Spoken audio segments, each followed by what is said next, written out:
Spoilers show. As always, I'm your host Deffinition, and it looks like some major elements of Star Wars: The Rise of Skywalker have made their way to the light side of the internet, with huge details emerging on the film's plot. Throughout this video, I'll be breaking down everything that you need to know about the leaks and giving my thoughts on them. There will of course be heavy spoilers here, so if you don't want to know anything about the movie, then I highly recommend that you turn off now. Leaks like this should always be taken with a pinch of salt, but these seem to line up with other leaks that have made their way to the net so far from industry insiders, so there's potentially a lot here that could be in the final film. With that out of the way, I just want to give a huge thank you for clicking this video. Now let's get into my breakdown of The Rise of Skywalker. Okay, so the film reportedly takes place 1 year after The Last Jedi. Due to the small scale of the rebellion after the events of the last film, the Last Order have managed to conquer the galaxy. The majority of the opening takes place mostly from their perspective, but there's been some huge change-ups. Hux has been replaced by Allegiant General Pryde, played by Richard E. Grant, and has been leaking information to the Resistance in hopes that they kill Kylo and allow him to retake control. Kylo is torn between the dark and the light side, and still harbours feelings for Rey. The Knights of Ren return from an expedition to the unknown regions to inform Kylo about a secret arsenal of superweapons built by Palpatine. Kylo and the Knights of Ren begin searching for the Wayfinder, a device required to locate the arsenal. Back with the Resistance, we see that they have all discovered their plan, and the group all head out to try and find the Wayfinder first. Rose is now a high-ranking Resistance commander, answering directly to Leia, and stays behind to coordinate them from the base. The Wayfinder's coordinates are in C-3PO's old memory unit,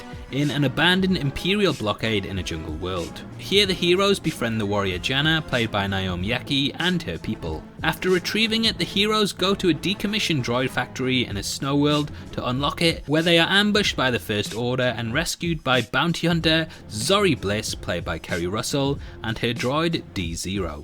During the battle, the memory unit of a command droid is uploaded into C-3PO, causing him to develop an aggressive personality and take Chewie's bowcaster for himself. This kinda sounds a bit weird to me. I'm not sure how legitimate it is, and it's one of the main points of contention on the internet at the moment. It may not be a massive plot point, but it's at this part of the leaks that they start to really take a turn for the worse. From here, Kylo meets an oracle who directs him to the Wayfinder's location in a desert world. Rey and her friends also learn about it from C-3PO's memories, and Rey and Kylo meet and fight in the desert world, while the Knights of Ren battle Finn, Poe, Chewie, and the droids. Rey and Kylo still share a force bond, which causes them to experience force flashes of past events as they fight.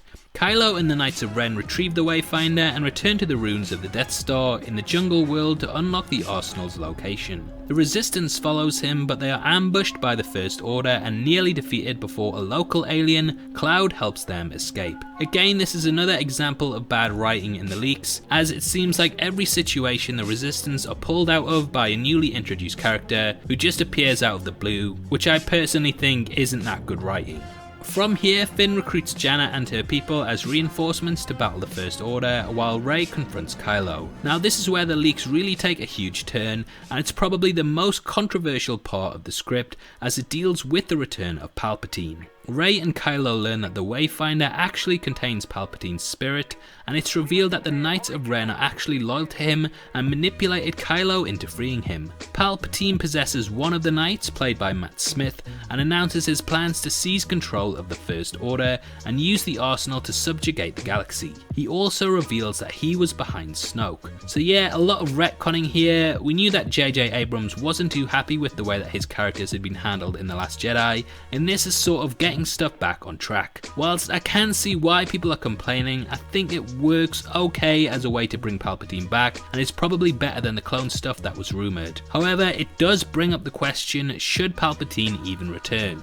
To me, it kinda seems like backpedaling and sort of retroactively ruins the end of Return of the Jedi, as the character didn't actually die, so it really negates what was one of the most triumphant moments of the series. I know Palpatine has always been the big bad of the saga, from chronologically The Phantom Menace all the way up to this, so I can see why they did it, though for me it just doesn't really work. The film then sort of delivers callback after callback as Luke Skywalker and Han Solo appear as Force ghosts and encourage Kylo to accept the light. Kylo then joins forces with Rey to stop Palpatine. Rey and Kylo defeat Palpatine, but he then possesses Kylo. Kylo urges Rey to kill him and she reluctantly does, and Palpatine is unable to possess Rey and is destroyed for the last time. The First Order is defeated and Palpatine's arsenal is destroyed. Rey mourns Kylo and Luke's Force Ghost appears and he resurrects him. If this is true, then yeah, it just doesn't work for me. I think Kylo really should have a big sacrifice and not be resurrected by a Force Ghost, because why has Luke not done this with other characters? It just doesn't make sense basically, and it's very head scratching. The film is then rumoured to end with a sunset, and there were additional comments left in the notes that discuss a lot of the other casting announcements. Apparently Lando doesn't do that much and isn't really integral to the plot. He's just there with the heroes, occasionally piloting things, but that's about it. The final battle will also apparently take place on the jungle planet, with the Sith fleet there to fight. They also said that the Death Star remains will make it to the final battle, and Rey and Kylo will use Force flash fights against Palpatine. And that's the entire plot. Honestly, it sounds a little basic to me, like some fan fiction rather than a culmination of the trilogy that Abrams had started out a couple of years ago. I know a lot of it will have to be a course correction for The Last Jedi, but the whole plot of we have to go somewhere to get a weapon before the bad guy gets it just sounds a bit lackluster to me. There's not really much here that grabbed my attention, and the spirit thing seems like a really weak way to bring Palpatine back.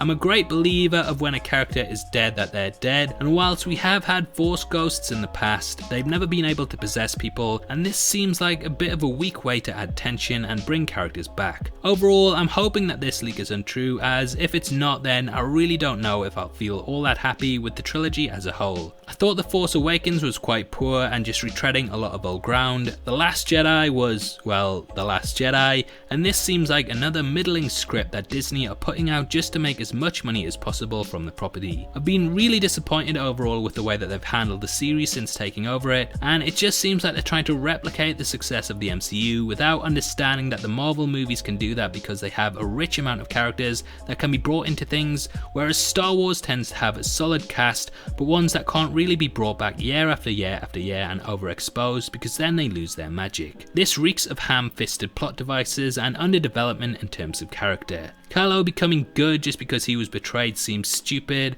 and it comes across like he only really turned back to the light because he was peer pressured into it by Han and Luke, and also realised that there wasn't really much choice rather than him coming to the conclusion on his own, which to me devalues the character quite a lot. His sacrifice seems rather cliche and doesn't really make him that endearing of a character to me. Now, a lot of people are saying that this is awful if true, and whilst I don't think it's out and out horrendous, there's still so much wasted potential here that could have led to a far better film. This doesn't reach any of the heights from Return of the Jedi or even Revenge of the Sith, and it massively falls short for me. I know they had to finish the trilogy, but that seems kind of a poor way to say goodbye to the characters if it's the case, and I really hope that it's not, because the Force is not strong with this one. Look, I'm sorry, yeah, that's one of the most overused jokes on the internet, yeah, and I'm sorry for ending the video like that, I'm really sorry. Anyway, I'd of course love to hear your thoughts on this plot leak, what you think of it, are you excited or disappointed, and is Star Wars done for you if this makes it to the big screen? Comment below and let me know, and if you enjoyed this video then please like it, and make sure you check out my full breakdown of the real killers behind season 2 of Mindhunter, which will be linked at the end. If you want to come talk to me about movies, TV shows, games and comic books, then you can follow me on Twitter at DeffinitionYT. It's the best way to get in touch with me, and it's the perfect place to suggest new videos and content, so hopefully I'll see you over there after this. Also just want to let you know that we're giving away a free copy of John Wick 3 on Blu-ray, and all you have to do to be in with a chance of winning is to like this video, make sure that you subscribe to the channel, and leave your thoughts on the Star Wars leaks in the comment section below. The winner will be chosen at random on September the 10th, and the Blu-ray will be shipped out from then to whoever gets the prize, so best of luck to everyone who takes part. The channel for people who are mad into movies, so if that's the kind of thing you like, hit subscribe. Thanks again for taking the time to watch this. I've been Deffinition, you've been the best, and I'll see you next time. Take care, peace.